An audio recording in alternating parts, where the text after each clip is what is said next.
नमस्कार. मी मनीषा बोलते. आपण ज्योतिषशास्त्राचा जेव्हा अभ्यास करतोय ना, तेव्हा चंद्रकुंडली हे असं आपल्या ऐकिवात असणार आहे. एक्झॅक्टली चंद्रकुंडलीचा उपयोग होतो का आणि तो कसा करायचा असतो, हा एक आजचा आपण भाग विचार करूया या विषयाचा. कसं आहे की जेव्हा आपली लग्नकुंडली असते, तिच्या चंद्र ज्या राशीत स्थित असतो, त्या राशीला जेव्हा आपण लग्न करतो, म्हणजे ॲसेंडंट बनवतो आणि कुंडली रोटेट करतो, तेव्हा ती बनते चंद्रकुंडली. आता त्या चंद्रकुंडलीचं महत्त्व तरी काय आहे? असंच का आपण चंद्राला महत्त्व द्यायचं आहे? तर चंद्र आहे मन. बघा तुम्ही, आपण कोणत्याही परिस्थितीमध्ये आपल्या मनात आलेल्या विचारांनाच प्राधान्य असतं. पहिले आपल्या मनात विचार येतात, त्याची थॉट प्रोसेस चालू होते आणि मग आपण त्या घटनेला रिस्पॉन्स करत असतो.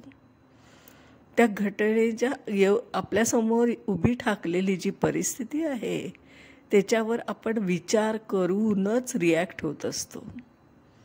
आणि मग ते विचार करणं म्हणजेच चंद्र.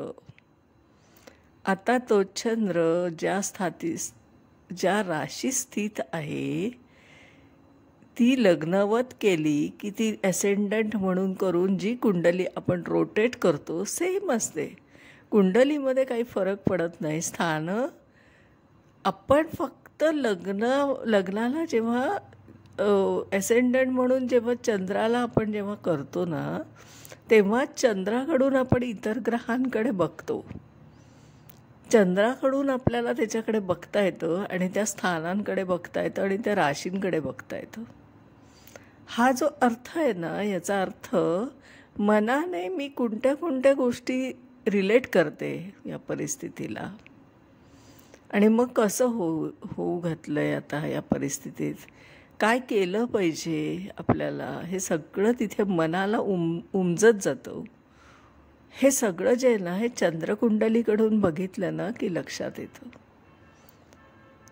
ज्याला आपण असं म्हणूया की, समजा एक उदाहरण देते मी, की चंद्र आहे, आपण असं समजूया की सिंह राशीत आहे.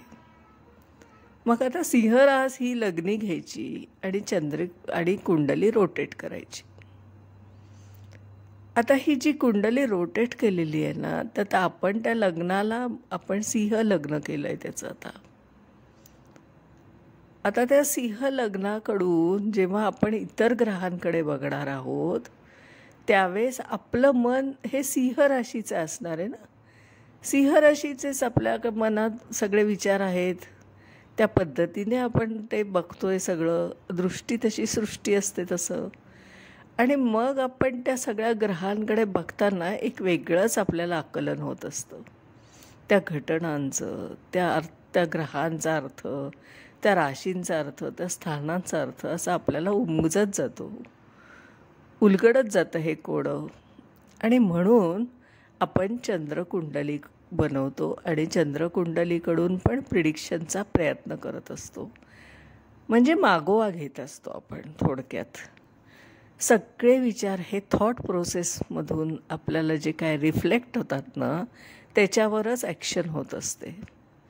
आणि म्हणून चंद्रकुंडलीला खूप महत्त्व आहे. आता चंद्रकुंडली आपल्याला लक्षात आली आहे, आणि त्याप्रमाणे जर आपण थोडासा विचार केला तर बघा, कर्क रास काय आहे? हे चंद्राचं घर आहे, चंद्राचं ऑफिस पण आहे. आता चंद्र हा कर्क राशीचा स्वामी आहे. कर्क काय आहे? तर जलमय आहे, जलतत्व आहे. आणि त्या भावनांनी ओथंबून भरलेल्या आपल्या मनाला आपण जेव्हा त्या पद्धतीने त्या घटनेकडे बघतो, तेव्हा ते भावनिक निर्णय होत असतात. प्रॅक्टिकल निर्णय तिथून होत नसतात. कारण भावनांना जिथे प्राधान्य येतं, तिथे आपल्याला व्यावहारिक पॅरामीटर लावता येत नाही.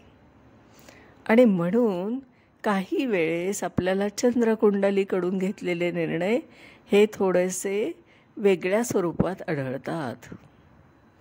म्हणून काय करायचं तर लग्नकुंडलीकडून पण बघायचं आणि चंद्रकुंडलीकडून पण बघायचं. लग्नकुंडली काय आहे तर लग्नकुंडली म्हणजे मी स्वतः, आउटर बॉडी. आणि इनर बॉडी काय आहे, इनर प्रवास काय आहे आपला तर चंद्र आहे ना, भावना आहे ना. मग भावना आणि आपलं सगळं स्वतःचं अस्तित्व याचा जॉईंट विचार जेव्हा आपण करू ना, तेव्हा ते प्रिडिक्शन कुठेतरी आपल्याला भावनिक आणि व्यावहारिक पातळीवर केलेलं आढळतं. दोन्हीचं मिक्स आपल्याला रिझल्ट्स तिथे बघायला मिळतात. आणि अशा पद्धतीने आपण चंद्रकुंडलीचा अभ्यास करावा असं मला वाटतं. म्हणून मी आज ही माहिती आपल्यासाठी शेअर केली आहे. असंच मी माझं स्वतःचे जे अनुभव आहे, स्वतःचा जो रिसर्च आहे, हा वारंवार मी आपल्यासमोर मांडणार आहे. कारण माझी एकच इच्छा आहे की मी जर 17 वर्ष अभ्यास केलेला आहे तर हा अभ्यास हा माझ्या अस्तित्वाबरोबर संपून न जाता सगळ्याला त्याचा एक लाभ मिळावा. कारण हे शेवटी विचार आहेत, चर्चा आपली होत नाही. आपण पुस्तक वाचतो हे एका बाजूने आहे ना, एकतर्फी आहे ना. समोर लेखक आपल्याला ते पुस्तक लिहून त्यांचे विचार व्यक्त करत असतात आणि ते आपण विचारू शकत नाही त्यांना की हे असं काय, याचा अर्थ मला कळला नाही आहे. पण आपण जेव्हा व्हिडिओ बनवतो तेव्हा आपण कॉमेंट्स करू शकतो ना. कॉमेंट्स करून आपण प्रश्न विचारू शकता. हा एक लाईव्ह असण्याचा एक खूप फायदा आहे. यूट्यूबवर आपण जेव्हा एखादा व्हिडिओ लोड करतो आणि किंवा ऐकतो तेव्हा आपल्याला त्या व्यक्तीला प्रश्न पण विचारता येतात. कारण तिथे व्हॉट्सॲप नंबर असतो आपला त्या व्यक्तीचा. तसं आपल्याला पुस्तकाच्या बाबतीत होत नाही ना. आपण लेखकापर्यंत जात नाही. लेखकाला आपण प्रश्न विचारू शकत नाही. म्हणजे त्यांनी जे सांगितलं आहे ते जितकं आकलन आपल्या बुद्धीप्रमाणे होईल ना ते आपण ग्रास करत जातो आणि त्याचा अर्थ काढत जातो. पण यूट्यूबच्यावर असलेल्या व्हिडिओला एक तेवढा एक फायदा चांगला आहे. कॉमेंट्स बॉक्समध्ये जेव्हा तुम्ही कॉमेंट्स कराल आणि प्रश्न विचाराल तेव्हा मला हे कळेल की आपल्याला मी काय सांगितलं आहे ते आपल्यापर्यंत पोचलं आहे की नाही. हा एक फायदा आपल्याला मिळू शकतो सोशल मीडियाच्या प्लॅटफॉर्मवर. तर आजच्या दिवसात इथेच थांबते. धन्यवाद.